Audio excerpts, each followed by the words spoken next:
Bonjour à toutes et à tous, soyez les bienvenus dans l'hebdo de la ville de Valenciennes. On regarde tout de suite les titres développés dans cette édition. Pour commencer, nous ferons un point sur le grand projet du canal Seine-Nord-Europe dont vous entendez beaucoup parler depuis des mois. Quel est le but de ce chantier et quel enjeu représente-t-il pour le Valenciennois? Nous verrons cela dans un premier sujet. Direction ensuite le salon de l'immobilier et de l'habitat qui s'est déroulé le week-end dernier. Nous vous avons questionné sur votre vision du marché valenciennois et sur vos projets en cours. Enfin, après la dernière collecte de la campagne d'hiver des Restos du Cœur, nous ferons le bilan des dons et des besoins de l'association qui accueille de plus en plus de bénéficiaires chaque année. Mais d'abord, ils ont été posés en toute discrétion lundi 14 mars dernier. Les portraits de Hervé Guéquière et Stéphane Taponnier sont désormais sur la façade de l'hôtel de ville de Valenciennes. La ville et ses habitants témoignent ainsi plus fortement leur soutien aux deux journalistes de France 3 et à leurs trois accompagnateurs retenus en otage en Afghanistan depuis le 29 décembre 2009. Cela fait aujourd'hui, mercredi 16 mars, 442 jours de détention. C'est l'une des plus longues prises d'otages connues à ce jour et nous ne les oublions pas. Première réunion d'information sur le projet de développement du pôle de développement économique de l'avenue Pompidou. Cette réunion publique s'est tenue vendredi 11 mars dernier en présence du maire Dominique Riquet. C'était à la salle Pierre Richard du faubourg de Cambrai. Le but était de présenter ce grand projet municipal aux Valenciennois. Il s'agit, je vous le rappelle, d'humaniser cette avenue et d'en faire une véritable entrée de ville. Nos voisins européens, Belgique, Allemagne et Pays-Bas, utilisent depuis longtemps le transport fluvial. La France, elle, a de nombreuses longueurs de retard, des longueurs qui pourraient être rattrapées grâce au vaste projet du canal Seine-Nord-Europe. L'ambition est de relier les ports du nord de l'Europe au bassin parisien. Le Valenciennois veut bien sûr jouir des retombées économiques de cette liaison. C'est là qu'entre en jeu la question du canal Condé-Pomerol et du curage de ses boues toxiques. Nous revenons sur chacune de ces questions dans le reportage qui suit. Joindre les principaux ports de la mer du Nord au bassin parisien par un canal à grand gabarit, c'est l'ambition du vaste projet Canal Seine-Nord-Europe. À l'horizon 2016, Compiègne et Dunkerque se verront reliés. L'enjeu pour le nord de l'Europe est considérable. Trafic routier désengorgé, mode de transport économique et écologique, bref, le fluvial, c'est l'avenir. Au cœur de cet énorme chantier, le Valenciennois a une carte à jouer. Cette carte porte un nom, le canal Condé-Pomerol. Il y a là 7 kilomètres qui coupent en quelque sorte la route directe vers Mons et puis qui va remonter ensuite par Bruxelles vers Anvers. Et si on ne peut pas passer par le Condé-Pomerol, il faut faire le tour vers Tournai et ça fait près d'une journée de navigation en plus, ce qui est beaucoup évidemment. C'est un enjeu absolument capital parce que c'est à la fois un développement logistique puisqu'on est sur une filière de transport et la capacité aussi de fixer des industries parce qu'on aura nous-mêmes un support logistique sur place à Valenciennes. Or aujourd'hui, le Condé-Pomerol est impraticable. Ce bras de l'Escaut est bouché par des bouts de déversement industriel. Il s'agit donc de régler ce problème d'envasement toxique où le canal Seine-Nord-Europe passera par l'île et pas par l'Escaut. Quand vous regardez le canal Seine-Nord qui monte jusqu'à Cambrai, se divise en deux bras, un bras qui part vers l'ouest qui est le bras de la Lys, qui va monter par Courtrai et par Gand, et un bras qui va à l'est qui est le bras de l'Escaut, qui passe par Tournai ou qui passe par Bruxelles sur Anvers. Donc effectivement, il y a une forme de compétition quand même. Le bras le plus direct et le plus aménagé, c'est celui de l'Escaut. C'est la raison pour laquelle le Condé-Pomerol est vraiment indispensable. Alors, faut-il dépolluer le Condé-Pomerol ou stocker ces boues? C'est la question qui fait couler beaucoup d'encre. La décision prise est de les extraire et de les stocker de manière sécurisée car le retraitement des boues se heurte à un vide juridique.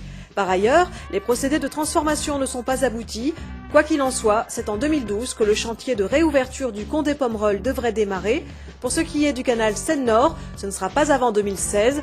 Le dossier est en attente de l'accord de Matignon d'ouvrir la compétition entre Bouygues et Vinci. Même si le projet fait l'unanimité en haut lieu, Bercy doit lâcher 2,5 milliards d'euros. Voilà, ce projet pharaonique présente effectivement des coûts très lourds. La région Nord-Pas-de-Calais finance à hauteur de 220 millions d'euros, soit 10% du coût total qui représente 4 milliards d'euros. On revient maintenant sur le 11e salon de l'immobilier et de l'habitat de Valenciennes. Il s'est tenu les 11, 12 et 13 mars au carré VIP du VAFC. Chaque année, vous êtes nombreux à vous y rendre. Tous les acteurs de l'immobilier sont réunis en un même lieu, ce qui offre une meilleure vision d'ensemble du marché. Nous vous avons interrogé sur les raisons de votre présence sur le salon, le projet immobilier qui vous occupe, votre vision du marché de l'immobilier valenciennois ou l'importance que vous accordez à l'aspect environnemental ou énergétique de votre habitation. Vos réponses sont dans ce micro-trottoir. Sur le Valenciennois, ça commence vraiment à s'élargir et on voit que les petits villages qui sont autour commencent à se raccrocher en fait à la métropole de Valenciennes. L'immobilier est assez cher en fait à l'heure actuelle. Au niveau des terrains, ils sont pas en baisse. Les constructeurs font des efforts, mais bon, c'est vrai qu'à l'heure d'aujourd'hui, c'est encore assez cher de construire vraiment écologique par rapport à une construction traditionnelle. Est-ce que ça correspond à votre budget? Oui, à peu près, ouais. C'est correct, ouais, ça va. Ouais. Maintenant, il faut voir, comme j'ai expliqué, il faut voir comment l'isolation va être faite, tous les travaux et quoi. C'est important pour vous le caractère écologique de la maison? Ah oui, très important. Ouais. Oui, parce que l'isolation, les eaux de pluie, récupération, tout ce qui est truc, ouais, c'est très important pour moi. Ouais. Donc c'est vraiment un des critères déterminants de votre recherche? Ah oui, c'est en premier. Ouais. Donc le côté environnemental pour moi n'est pas du tout important. Au contraire, je peux dire que je m'en balance, mais un petit peu quand même parce que plus vous voulez des maisons écologiques, c'est beaucoup plus cher.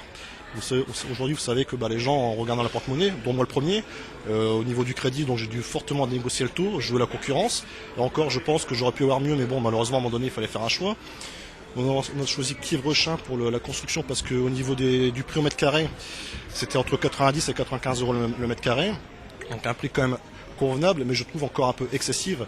Et je pense que dans le Valenciennois comme ailleurs, les prix sont très très élevés. Nous sommes venus ici pour se renseigner au sujet des appartements, au sujet des terrains constructibles dans la région et autres. Le marché immobilier à Valenciennes, il y a assez bien de choix en appartements neufs, en location, en investissement. C'est très varié. Alors en fouillant un petit peu sur internet, c'est vrai que les 3-4 derniers mois, on s'aperçoit qu'il y a quand même une certaine hausse au niveau de l'immobilier. Donc j'ai décidé d'essayer de réagir un peu vite avant que les taux remontent. Moi j'ai l'intention d'acheter seul pour le moment.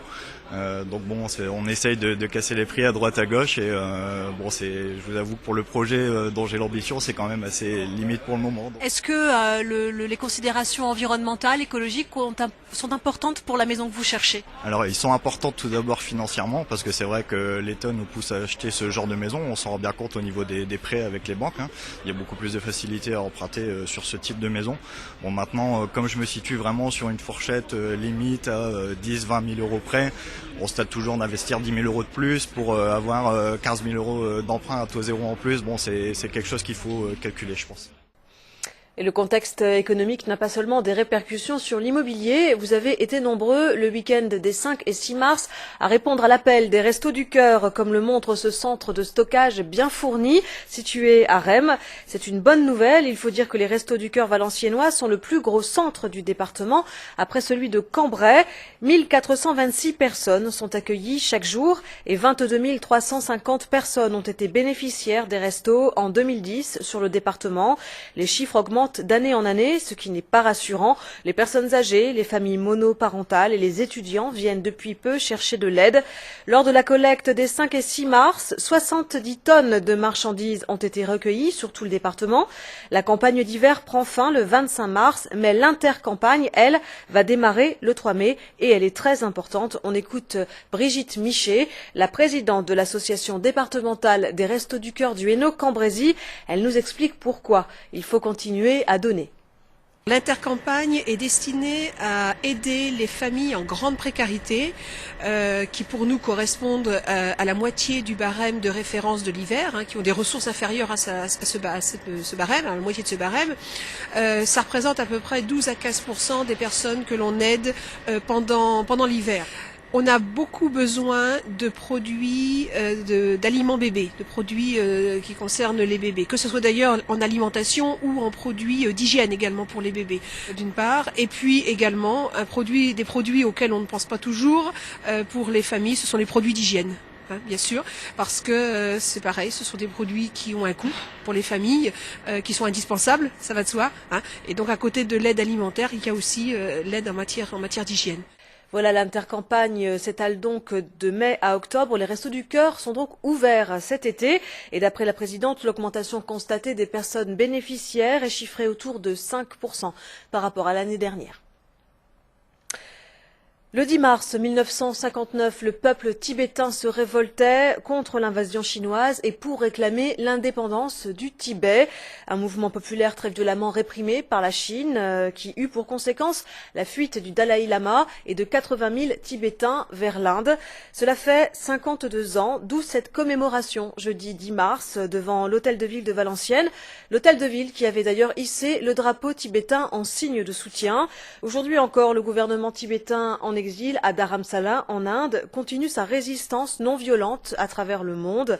Jeudi 10 mars 2011, c'est cette date symbolique que le Dalai Lama a choisie pour annoncer sa décision de se retirer de la vie politique, pour n'être plus que le chef spirituel des Tibétains. Il souhaite qu'un leader politique soit élu démocratiquement par les Tibétains. On écoute la réaction de Lobsang Chonzor, tibétain d'origine et fondateur de l'association Phendeling qui avait organisé ce rassemblement. C'est un moment très triste pour tout le Tibétain, mais en même temps, je comprends que lui, il voudrait arrêter et donner pour la jeune qui vient, qui porte la responsabilité du Tibet.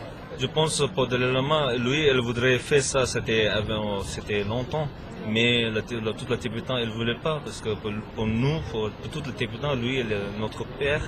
Mais le Dalai Lama, pour lui, on est la grande démocratie. Donc c'est bien qu'il y ait quelqu'un qui porte la responsabilité aussi dans la sorte de nouvelle génération de démocratie. Et comme chaque semaine, voici quelques idées de sortie pour votre week-end. On commence à l'espace culturel Barbara de Petite Forêt qui reçoit l'humoriste Jérôme Daran. C'est ce vendredi 18 mars à 20h30. Réservation au 03 27 34 86 53. Ce samedi 19 et dimanche 20 mars se déroulera le 31e prix Carpeau, concours international de danse classique. Comme chaque année, la finale se tient au Phénix de 9h à midi et de 14h à 19h.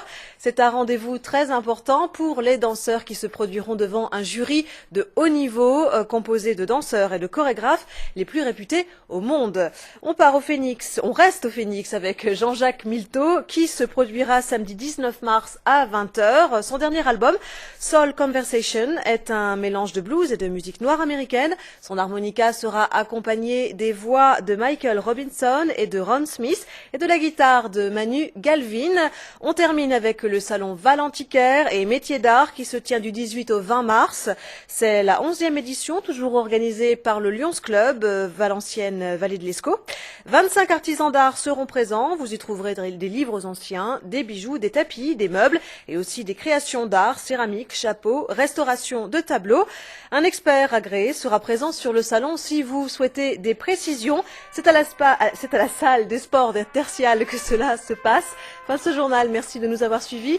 Excellente semaine à tous.